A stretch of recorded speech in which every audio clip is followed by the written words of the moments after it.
নমস্কার, কেমন আছেন সবাই? বিনোদ দাস ইউটিউব চ্যানেল ছোট ব্লগে আপনাদের স্বাগত জানাই। রোজ সকালের মতন আজকে সকালেও এনারা দুজন চলে এসছে। তখন আমি ঠাকুরের স্নান করাতে শুরু করেছিলাম।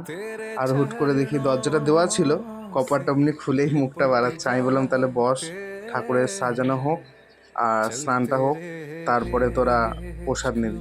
ওরা রোজ মানে সিঙ্গার এবং সন্ধ্যাবেলায় যখনই ফাঁকা পায় পড়াশোনা করে দুজন মিলে চলে আসে, দুই ভাই বোন। আর এই এখন ঠাকুর স্নান করানো হচ্ছে। ঠাকুর স্নান করানোর সময় কিছুটা একটু ভিডিও তোলা হয়েছে।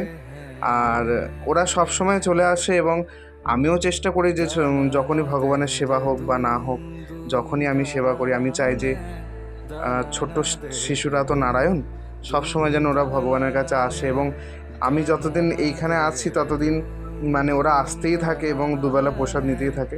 আর দেখুন, ঠাকুর স্নান করানোর পর এখন একটু সিঙ্গার শুরু হয়েছে।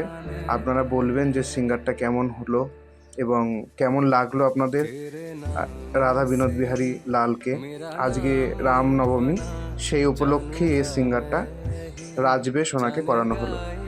এই যতটা সাধ্য ভিডিওর মাধ্যমে আপনাদের দেখানোর চেষ্টা করলাম। সবাই ভালো থাকবেন, সুস্থ থাকবেন। রাধে রাধে, জয় বিনোদ।